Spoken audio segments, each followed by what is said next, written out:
Louvado seja nosso Senhor Jesus Cristo.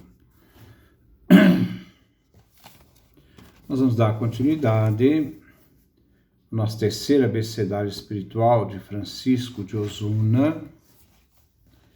Estamos no 10º tratado, que fala das lágrimas do recolhimento.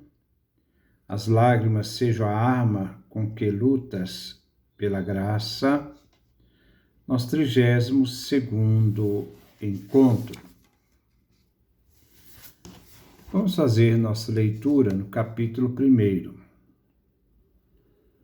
Como ser humano precisa, é uma necessidade, dialogar com Deus, a oração, importa encontrar uma forma segura de fazer isso. Diz Jó: como poderia o homem ter razão diante de Deus? Se quisesse disputar com ele, não lhe responderia uma vez entre 1000. Jó, capítulo 9, versículo de 2 a 3. Se quisermos nos justificar diante de Deus, nossa boca nos condenará. Se quisermos trazer testemunhas, ninguém ousará dar testemunho da nossa bondade. Se quisermos trazer nossas boas obras, mostrar-se-ão manchadas. Ninguém pode resistir a Deus. Por mais força e astúcia que tiver, será levado pelo vento como folha seca. Ninguém pode vencer a Deus por palavras.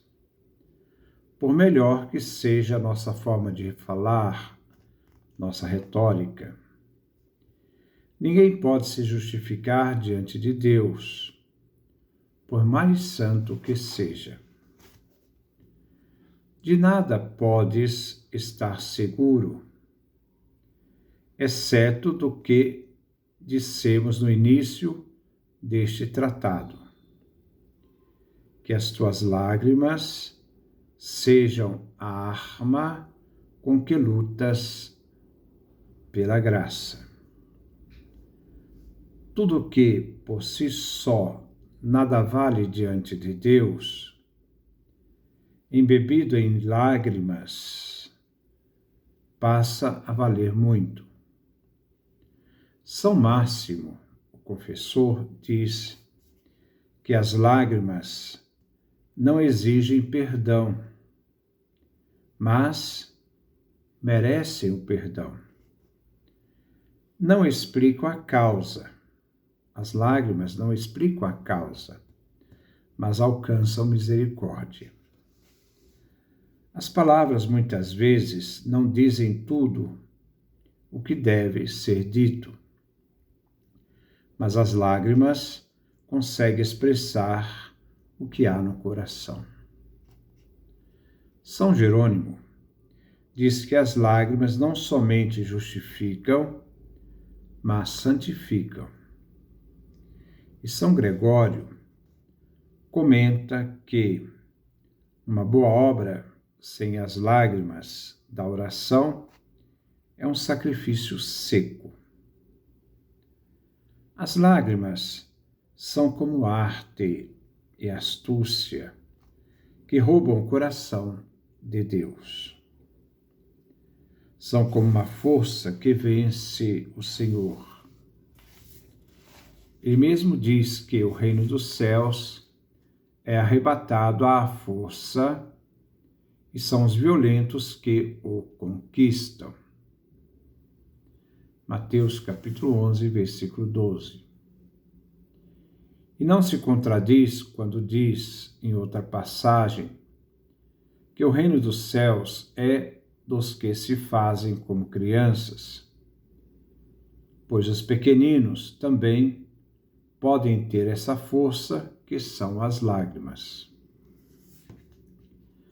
Vemos isso todos os dias, pois quando seus pais não fazem o que querem, choram até que conseguem o que desejam.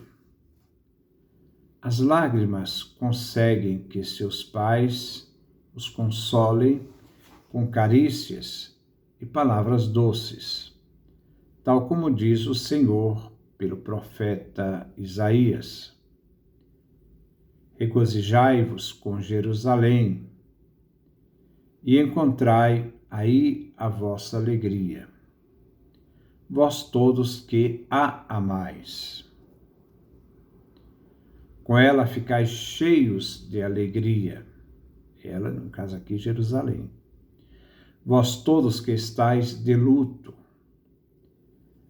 a fim de vos amamentar à saciedade em seu seio que consola, a fim de que sugueis com delícia seus peitos generosos.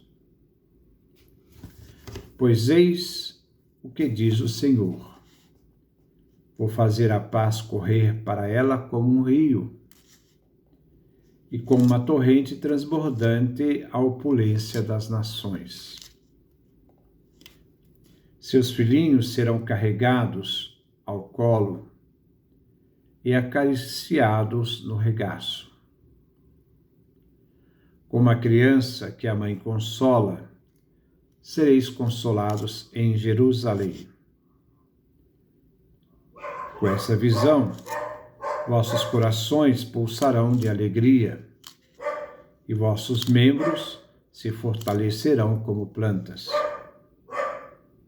O Senhor manifestará a seus servos seu poder. Isaías, capítulo 66, versículo 10 a 14. Nós sabemos pelos santos que a lágrima traz na vida mística o dom das lágrimas. Quando as palavras não são capazes mais de expressar, as lágrimas expressam a incapacidade, mas ao mesmo tempo anseia o encontro com aquele que se ama com Deus. Não são os santos que choram, mas sim os justos, que desejam ir para o céu e têm no coração o desejo de serem desatados da terra para estarem com Cristo. Não há nada que os faça sofrer como a lembrança do paraíso onde ele se encontra.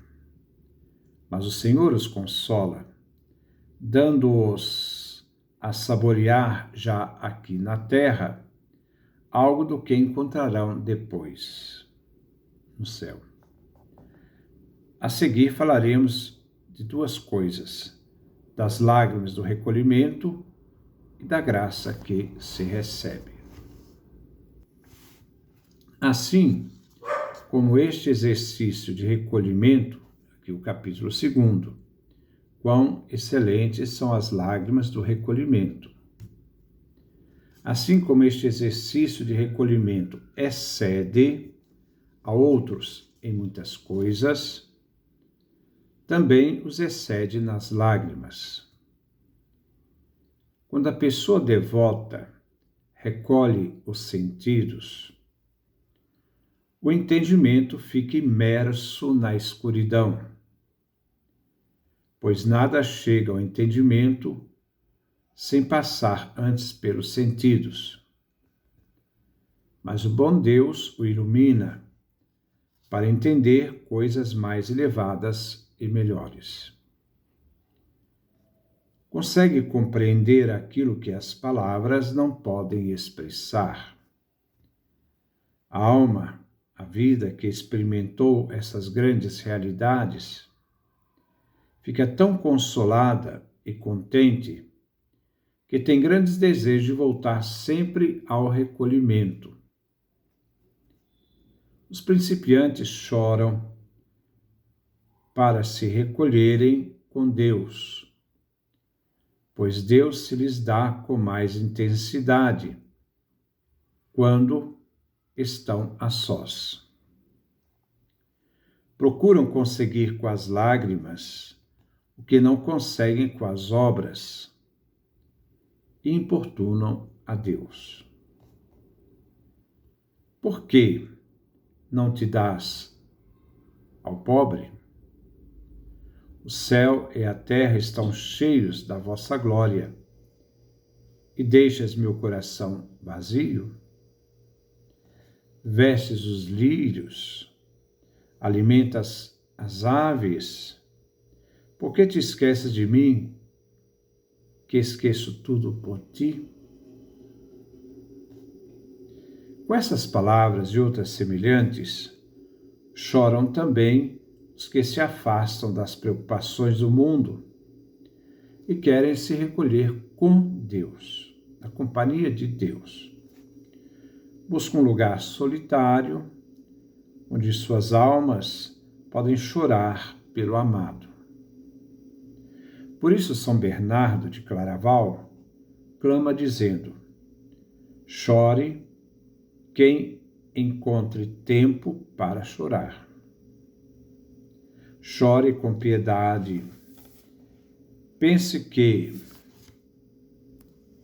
em si mesmo, não poderá encontrar consolo, mas somente na solidão.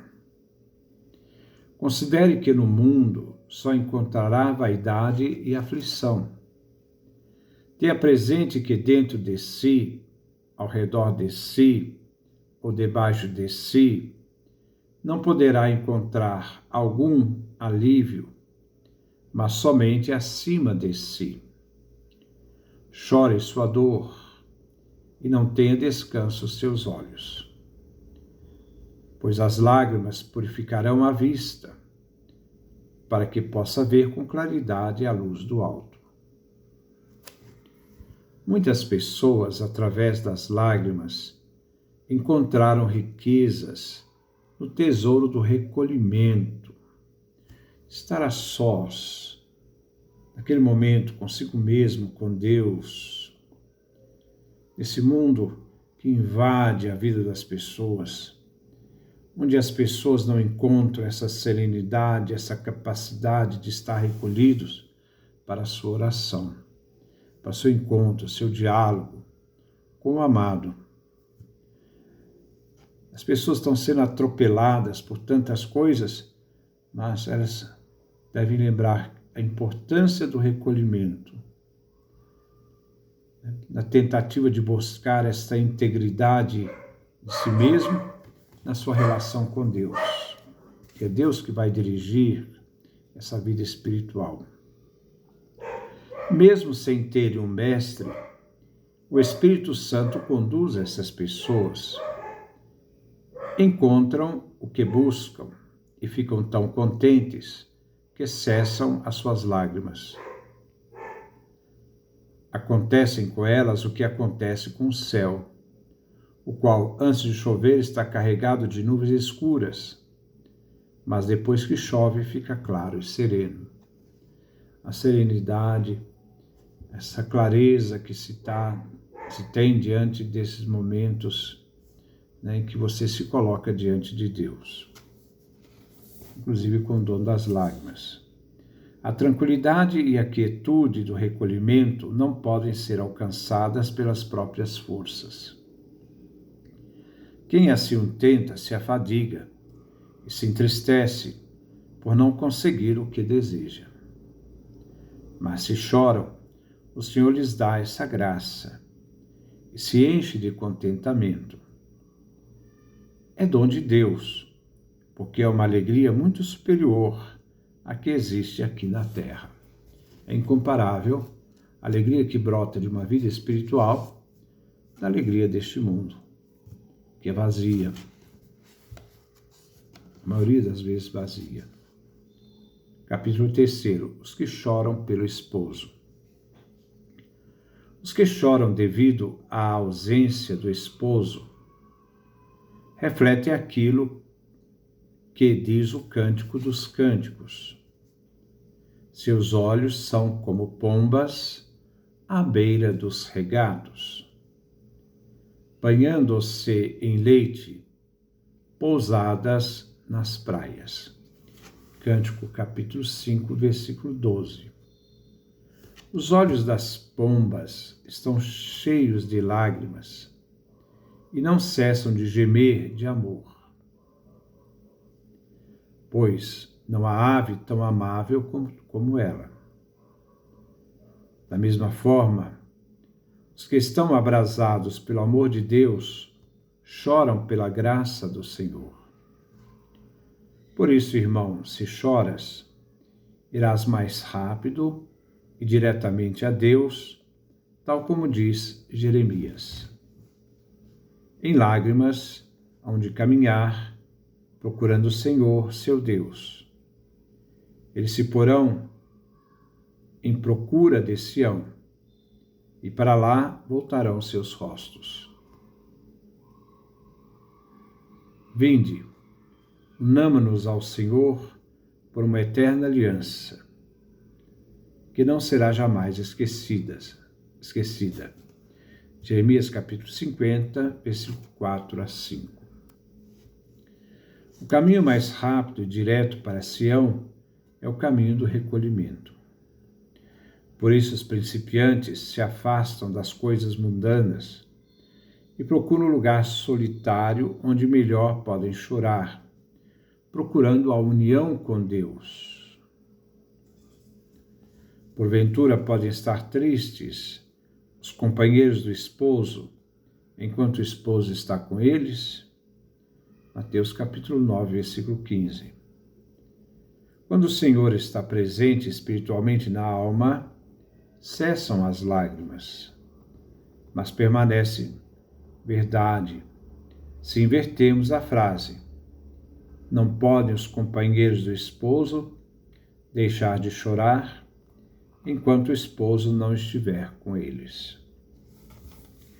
Por isso o Senhor ensinou-nos a pedir que venha o seu reino a nós, que é a sua bendita presença em nós pela graça, a qual devemos muito desejar.